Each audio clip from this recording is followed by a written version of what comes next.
Okay, we are now recording. If you need assistance during the webinar, um, there are closed captions in the bottom left corner that you can toggle on if you need those. You can also put any questions in the chat. We are going to go through a presentation from a few of us here on the DHS team going over what the end of continuous coverage is, what it means for Pennsylvanians, and then going through some of the communications that are going to be coming out from DHS throughout the next year. Like I said, if you have questions, please feel free to put them in the chat through the presentation.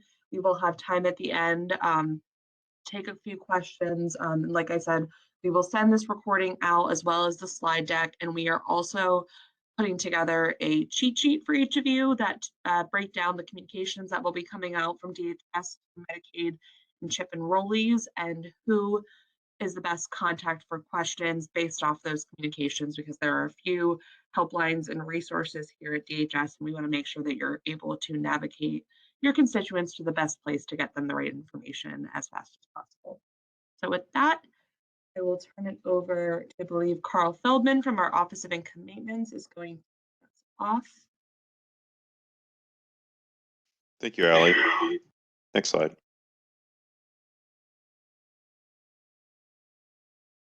All right, we went through a bit of the agenda here, so I'm going to ask for the next slide. All right, thank you. My name is Carl Feldman. I'm the Director of the Bureau of Policy in the Office of Income Maintenance, and I'm going to talk with you a little bit about why this is happening, what the change is, and what has caused it. So you are probably aware that over the last 3 years, we've been covered by the federal government under a designation known as a public health emergency. And under the public health emergency, a law was passed, the beginning of it, which said that states could claim additional enhanced federal match if they maintain the coverage for Medicaid recipients during the public health emergency, with some very limited exceptions. And that's what Pennsylvania has done. We have maintained people's coverage, even if they've sent us a renewal indicating that they're no longer eligible, or they didn't send back a renewal at all, which is also a requirement of the Medicaid program. We call this the continuous coverage requirement. And we want to emphasize that throughout that period, we have been sending renewals to individuals, and they have been corresponding with us about the status of their circumstances, income information, changes in phone numbers and addresses. And we've put that into our system, but as we've said, we have not taken any negative action on cases. And so the number of people on Medicaid has continued to grow over time. We're obviously in a very different place than we were 3 years ago at the kind of depth of the beginning of the pandemic.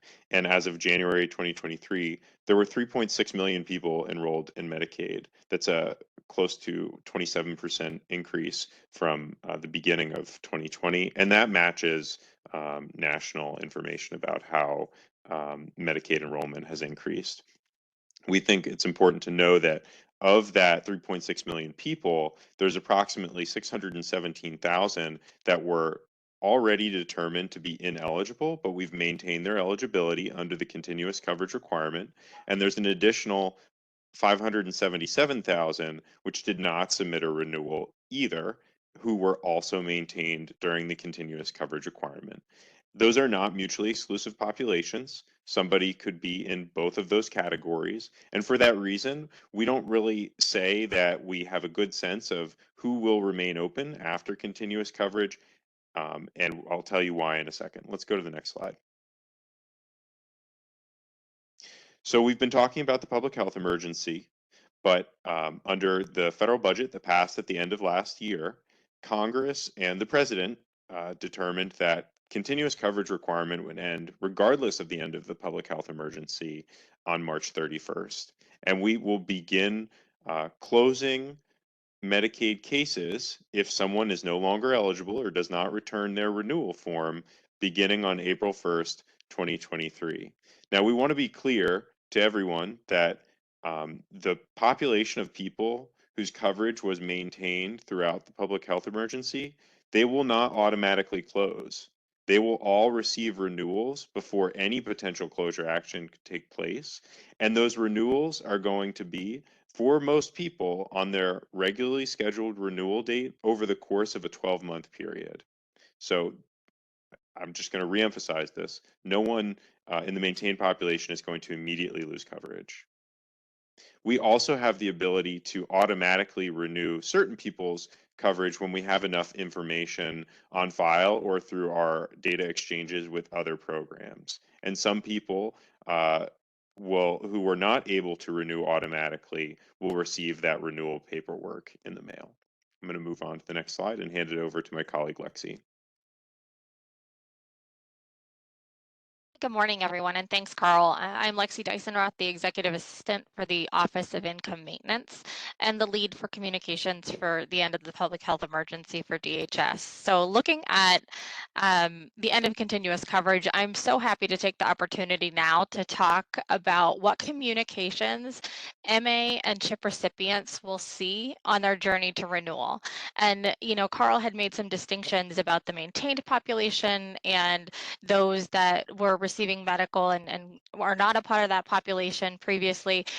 We're happy to say that we're communicating with the entire Medicaid and CHIP population to ensure that their renewals are completed on time. So located on this slide, you'll see some of the timing implications and what that looks like for an individual that's expecting a renewal. So Medicaid recipients, as Carl let us know, receive a renewal every single year. It's a regularly scheduled action needed to maintain eligibility, with that exception of the public health emergency and the continuous coverage requirement that's been in place for the last couple of years. So we've added some communications during this unwinding period to emphasize the importance of completing that renewal because we've been kind of taken away a little bit from that regular process. So let's walk through those communications. On this slide here, you'll see it at a basic level. Communications start 90 days ahead of the renewal. So for example, I'll talk about somebody with an April renewal date. Renewal dates fall at the end of the month, so we'll say that April renewal date is April 30th.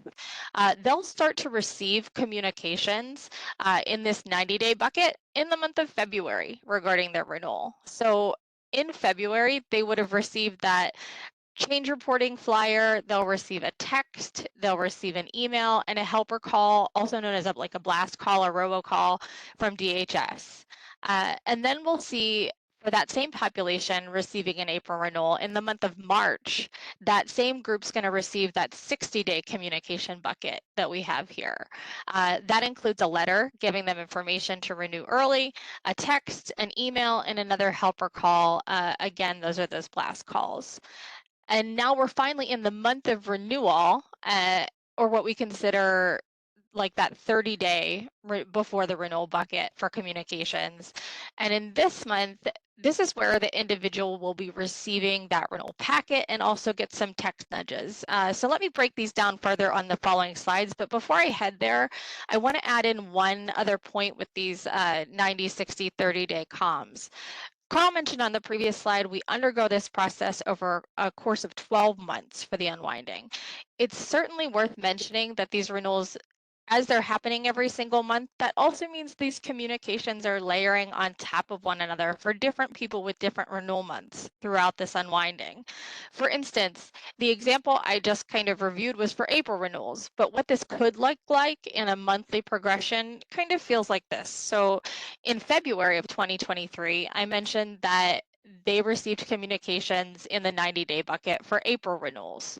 So in March of 2023, this month, constituents are seeing those 60-day communications for April renewals, but they're also seeing the 90-day communications for May renewals. And then in April, we see the April renewal group receiving their 30-day communications, the May group receiving their 60-day communications, and the June group receiving their 90-day communications. And this rotating progression continues throughout the unwinding. So with that, I think we could head to the next slide to go into dig into these a little bit further. So now we're at 90 days before the renewal is due. And with each bucket of communications, 90, 60, and 30, comes a different key message. So the key message in that 90-day group is to check or update your contact information. This is really important for individuals to ensure that communications get to where they need to go for someone to be fully informed and complete the actions needed for that renewal. So those members, again, will receive the change reporting flyer, the blast call to Medicaid and CHIP recipients to ensure that they have their contact information up to date, and a text message and email outreach with the same message. If we move to the next slide, we can see what those look like a little bit. And I want to call attention that all of our communications in this progression of 90, 60, and 30 days are available on dhs.pa.gov/PHE. I think we can go ahead and move on to the next slide. Those will be available for review in the slide deck. We move into the 60-day group, and again, a new key message. So we have a reminder that there's a renewal upcoming, and we want to encourage early completion of that renewal through our Compass system or over the phone. One thing I'd like to call attention here is that though an individual, you'll see in the 30-day mark of messages, receives their renewal packet, then they can go on to our Compass system 60 days ahead of their renewal or complete their renewal over the phone at the 60-day mark. So that's why we're emphasizing some communications here for completion of the renewal a little bit early. And they can always go into in person at the CAO. And in this 60-day bucket of communications, people will see a mailer letting them know what's needed to renew and give them all the information they need to start that process early. They'll get a blast call again to their number on file, a text message, and an email, all with that same call to action. Okay, we can move on to the next slide, and this is what those communications look like here. Again, available on dhs.pa.gov/PHE under MA and CHIP recipient communications. And let's head into our 30-day description. 30 days before the renewal. It's go time. Here we are with our key message of complete your renewal now. So in this month, this is where our regularly scheduled communications occur that happen throughout the year in OIM to recipients. So these are our renewal packets. And this contains all the information about how to return the forms, how to complete them via phone, how to do them online, and where they can go for help, as well as some text message as renewal deadlines approach. So they'll get a text nudge saying, hey, your renewal has been mailed, look for it coming in the mail, and they'll also get a text message if their renewal hasn't been processed within 5 days of that renewal date. And again, examples of what those communications are set to look like available on the DHS PHE website. Following up with after renewal is due, a couple of communications happen and a couple of different processes happen. So following that renewal processing, households will receive an eligibility notice indicating whether they're still eligible for Medicaid or CHIP at their current cost level, as well as appeal and redetermination processes should they need to be, should they be ineligible. So if they're ineligible, information will automatically be securely sent over to Penny, and then Penny's going to do some outreach, and I think that's outlined on another slide. If they don't complete their renewal, that household will receive a mailing from us informing them that they can return their renewal in a process that we call reconsideration up to 90 days after they've closed to avoid a loss of coverage. That same file information for that population will be given to Penny, and they'll do some additional outreach for us.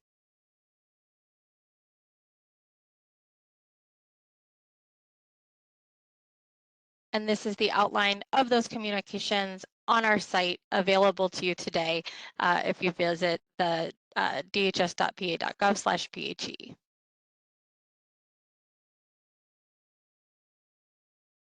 Referrals to Penny. So if a person is financially ineligible for Medicaid, their information will head over to Penny automatically and securely.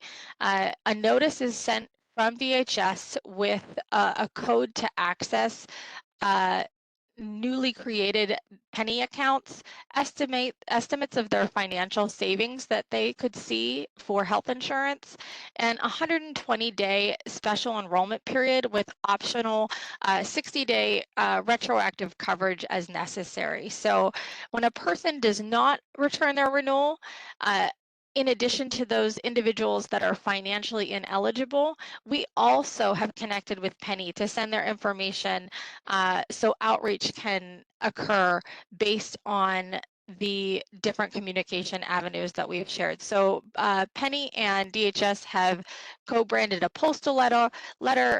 They'll also be sending emails and doing some outbound calls. So it's not over after somebody is either found ineligible or maybe doesn't return their renewal. There's still time to make sure that they are covered and good to go after this unwinding procedure takes place. And with that, I think I'm going to turn it over to Ali Fogarty in DHS Communications to talk a little bit more about our communications and outreach strategy.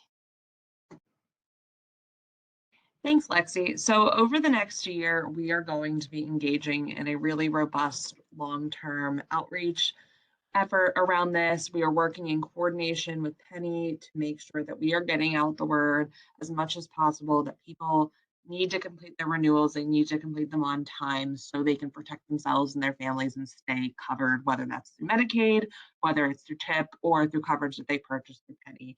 And I think a big key piece of this is really driving the message to complete that renewal, even if they think that they might be ineligible, because then we can make that handoff to Penny and ease this process for them.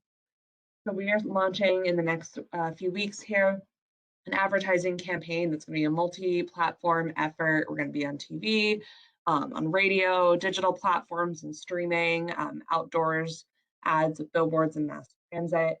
There's going to be outreach towards non-English speaking communities and diverse communities within Pennsylvania that could be affected by this change. And we are synergizing closely with Penny to make sure that our advertising efforts complement each other and do not overlap. We're going to be co-branding materials.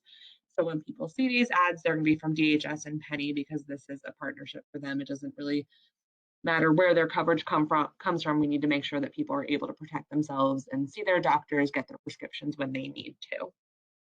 We are also working on a grassroots effort as part of this that will mobilize different community organizations, be able to react more quickly to trends that we might see. This is to help combat, say, if there's any issues with the Postal Service where we find a zip code isn't getting resources, we can deploy outreach through other channels that way to make sure they know who to contact to get their renewal packet if there's an issue with it coming in the mail. Next slide, please. So DHS has a number of resources on our website to help all of you. You go to the dhs.pa.gov/PHE link that Lexi mentioned, and we will make sure to send this out with the slides and the recording so you all have it. There's a lot of background information on there about this process. There are communications resources that each of you can use. I'll walk through those in a few minutes here. Some FAQs about the process, all of our previous recorded webinars, including the one that we did for legislative staff back about a month or so ago, and a schedule of the communications that Lexi walked through. That's under the MA and CHIP recipient communications tab there. You'll see all the letters, the text messages, the call scripts that people are going to be seeing. That would be helpful for you and your team to look over. Those are all available to each of you. Next slide. And as I mentioned at the start of the call, we put together a cheat sheet for each of you that breaks down the different time frames that these materials will be going out, what people will be receiving, so you know what they're getting and you can help them understand that it is legitimate, it is something that they need to act on if they're receiving it. And then also on the right-hand column of that, I know it's just kind of small here, it's going to be a PDF when you get it, so it'll be easier to print out and read and have at your desks. Different who they should contact based off what their question could be or what the communication is asking them to do. So like I said earlier, DHS has a customer service center to assist with certain benefits issues, and then a consumer service center that can help people take applications over the phone. Those are unfortunately two different numbers. That can be a little confusing at times, so we're trying to break this down as easy as possible for each of you over the next year of this process, and frankly, moving forward too. You can go to the next slide. So going back to the resources that we have available on our website, want to walk through a few different things before we wrap here today that you can use to do outreach to your constituents, to answer questions, to help people get ready for their renewal whenever it comes up in the next year. So we have a number of communications resources in our toolkit that includes social media resources and language for posts. We have newsletter text that you can send out either in a printed newsletter or an e-blast, whatever your office uses. We have flyers, just a bunch of things out there, and usually in both English and Spanish. If you need additional languages, we're happy to work with you to get those translated. That's something we can do through DHS. Or if there are things that are not on there that you think would be helpful, there is the email address for the DHS press office is on the Toolkit website. We are happy to put additional resources together for you. There's a lot of stuff out there, but we want to make this as easy as possible for you to be communicating with your constituents, and we want everybody to be on the same message, so happy to put that together for you. There's a few pieces called out that are, I would say, some of the more general information pieces to help people understand what is coming. You'll see that the toolkit breaks all the information down by a few different topics. I would say that these 5 general information pieces are the best starter communications for your offices if you want to be sending anything out or putting anything on your social media. You get the next slide? And that's just a screenshot of some of those pieces that are flagged. We'll make sure that they are called out and linked in the post-call roundup that we send out. Go to the next slide. Those are the different categories that I talked about. We have general information. We have materials about updating your contact information through Compass, so we can make sure renewal materials get to you on time and to the right location. Information about how folks can complete their renewal early when they're in that 60-day window that Lexi talked about, the ways that people should be completing their renewal when they get their packet, and of course, what other options are out there through Penny and CHIP if they need coverage elsewhere if they're no longer eligible for Medicaid. Go to the next slide. And then the last thing I'll talk about is our helper portal that is also linked on the dhs.pa.gov/PHE. A bit of an alphabet soup there, a little jumbled. The PHE website that we mentioned that we'll send out. Helper portal is a listserv that we are running out of DHS that we will do regular outreach through. Some of you might already be signed up for it, and if that's the case, thank you. If you are not, I encourage you to sign up. We'll use this a couple times a month moving forward to share some of the resources we've put together, share new things that are being developed, and encourage you to use those to just think of new ways to be reaching out to your constituents and helping them over the next year to make sure that they are staying covered. Can you go to the next slide? And that is the end of our presentation. I don't know if we have any questions in the chat at this point. I haven't seen anything come in. I know we covered a lot here, but like I said, we're going to be sending you the slides, the recording, the cheat that we mentioned, and then a link to all of the communications resources.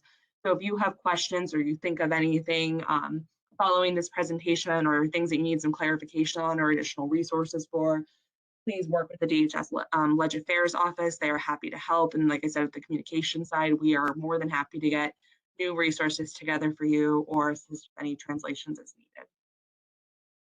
Seeing no questions in the chat, I'll give a minute for folks to throw anything in if they think of anything.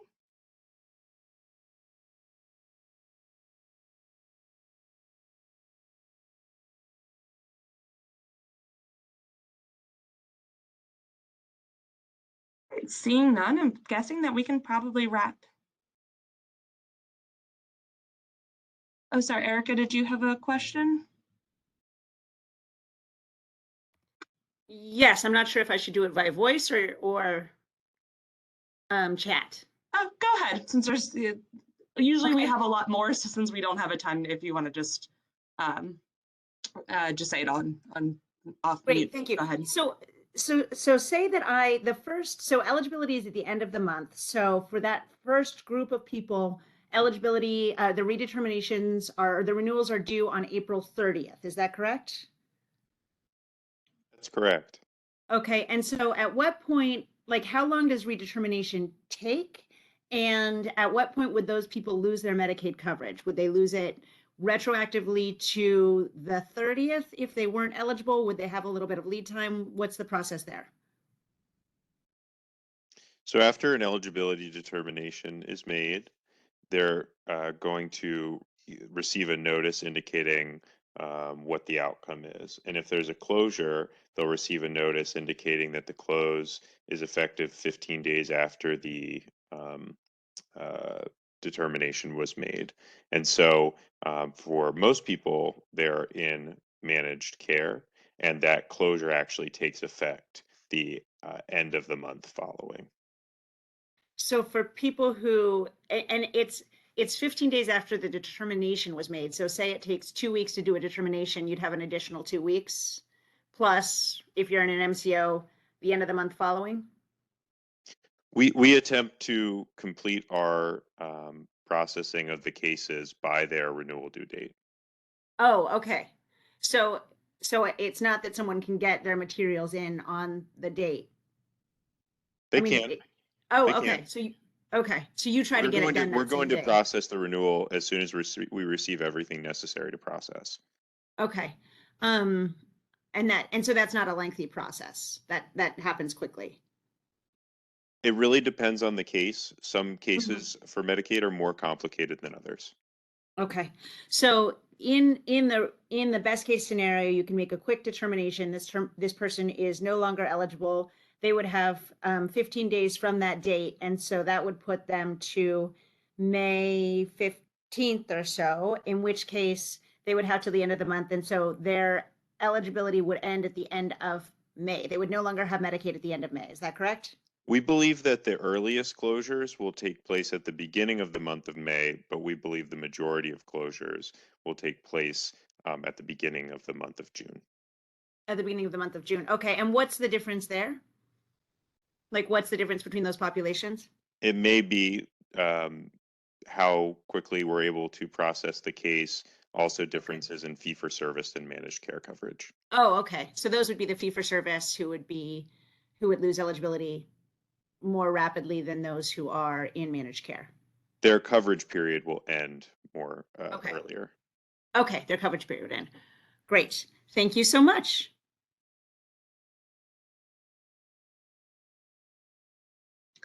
Any other questions for the time being? Like I said, you're welcome to reach out through the Ledge Affairs office if you think of anything moving forward or as you get the resources from today's call.